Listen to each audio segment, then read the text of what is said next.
Are you ready for down-to-earth reporting and brutal honesty? The Joe Rossano Show is next.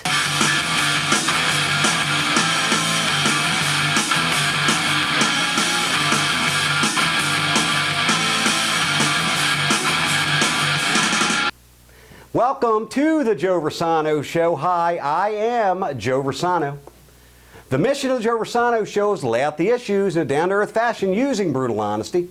So as of right now and forevermore, stop watching the news and strictly get all of your information going forward right here on the Joe Rossano Show. No more CNN, no more MSNBC, no more mainstream media. And why?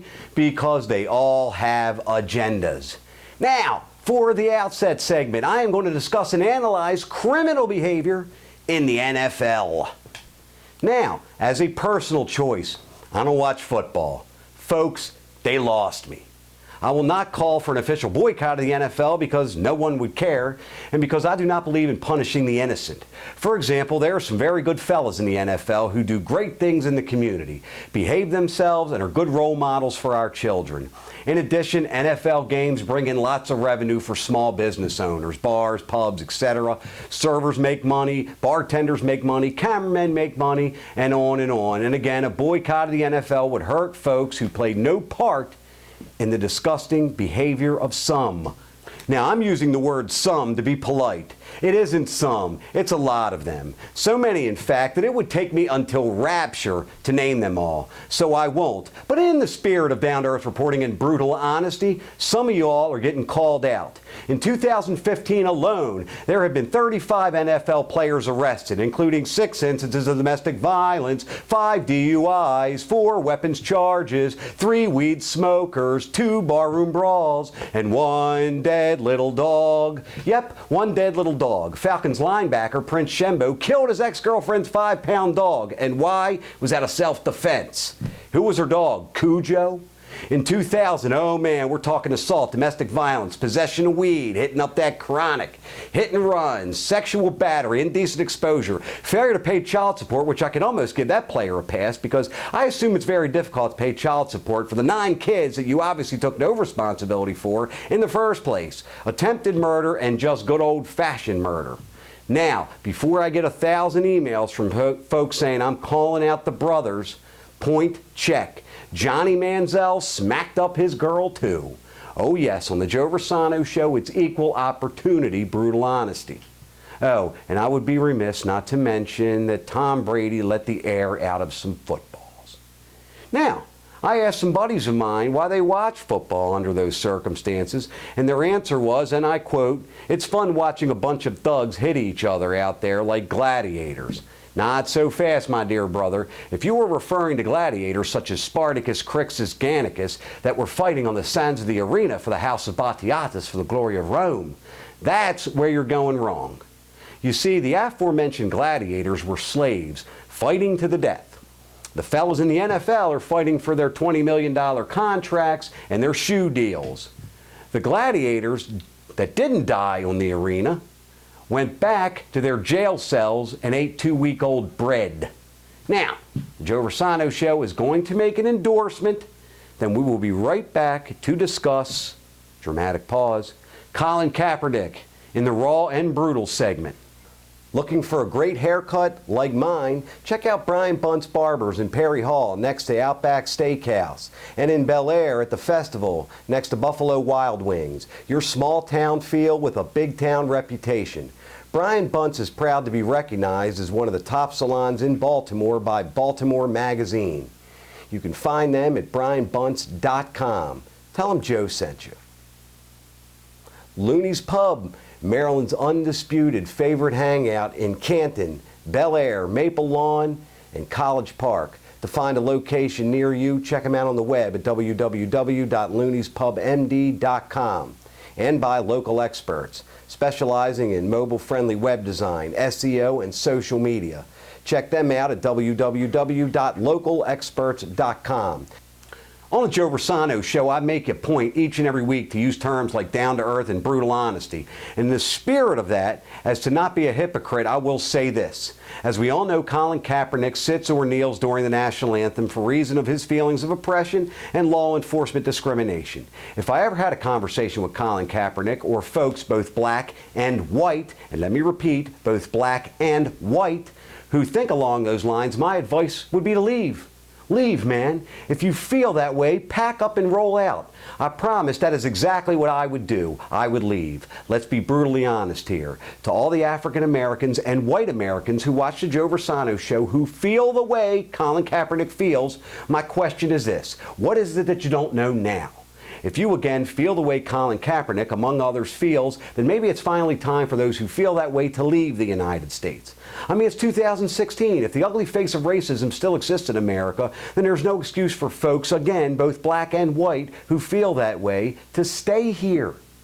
My dear friends and fellow Americans, I will never, ever claim to understand what it is like to be a black man. I have no idea. What I can say, speaking for myself, is that the climate between black people and white people, although not perfect, in the here and now is not indicative of what we read in the history books. If I thought taking a knee during the national anthem would remotely fix whatever is still obviously going on in the eyes of people like Colin Kaepernick, you know something? I still wouldn't. You know why? Because people died to allow me to do the Joe Rossano Show and for Colin Kaepernick to sit during the national anthem. And it is my hope that when Colin is sitting there, he at the very least gives some thought to the people who died so he could be free. Because I'll tell you what, if I tried to use my freedom of speech in other countries and Colin sat during their national anthem, we would be in deep trouble. On July 8th, 2016, Secretary Clinton said this. And I'm heartbroken that we have to keep repeating and doing that work year after year, but I am determined and I am persistent. And I will call for white people like myself to put ourselves in the shoes of those African American families who fear every time their children go somewhere, who have to have the talk about how to really protect themselves when they're the ones who should be expecting protection from encounters with the police. I'm going to be talking to white people. I think we're the ones who have to start listening to the legitimate cries that are coming from our African American fellow citizens. And we have so much more to be done, and we've got to get about the business of doing it. We can't be engaging in hateful rhetoric or incitement of violence. We need to be bringing people together, and I've said on the campaign trail repeatedly, we need more love and kindness, and I know that's not usually what presidential candidates say, but I believe it, and I'm going to be speaking about it from now all the way into the White House and beyond. Thanks, Secretary Clinton. That'll fix it. Just lecture white people to be more sensitive. Done. And sitting during the national anthem, that'll straighten everything out. Now, check out Morgan Freeman's advice on this topic. Black History Month you find ridiculous. Why? You're going to relegate my history to a month? Oh, come on, what do you do with yours? Which month is White History Month? No, well, come on, tell me. Well, I'm Jewish.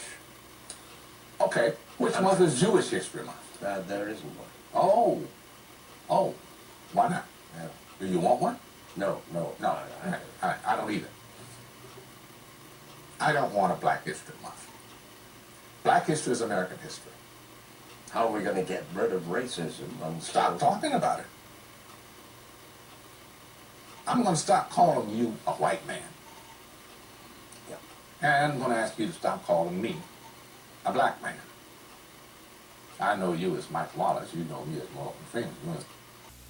I submit to you, Secretary Clinton, and you, Colin Kaepernick, that you are individually and collectively making matters worse.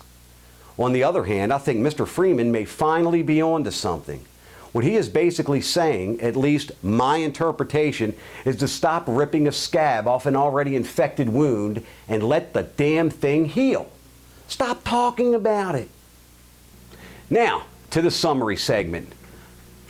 These guys got to stop beating up their girlfriends. I mean, I'm dead serious. They got to stop smacking their wives. Okay? They have to stop going on trial for rape. They got to stop going on trial for attempted murder. They have to stop killing their ex-girlfriend's dogs. And then I'll start watching the darn games again. I like football, but I just can't do it. It kind of reminds me of my father wouldn't go to a certain stadium because he didn't think it was for the working man. Okay? I can't bring myself to do it. I just can't. When it comes to Colin Kaepernick, I do want to clarify my statements to make myself very, very clear. What I'm saying is this, is if Colin Kaepernick feels that way, either African American or white American feel that way, why do you stay here? I'm telling you right now, I wouldn't do it. That you can believe. If I thought for 1 minute that I was being oppressed by the color of because of the color of my skin, and that the police officers were looking to kill me, I would pack my wife and kid up and I would leave the country. There is no doubt about it. To your mail. Dear Joe, your show seems to favor Donald Trump over Hillary Clinton. And you certainly seem to be a lot more conservative than independent. Stephen, Portland, Maine. Stephen, did you watch my Donald Trump segment? I pointed out at least 5 of his flaws, okay? However, Hillary Clinton is a crooked politician. She lies and games the system. She and Mr. Trump are running for President of the United States. Therefore, neither are getting a pass. Dear Mr. Rossano, who is going to win the election? Kathy, Silver Spring. Well, I'm not a pollster, but I will tell you this.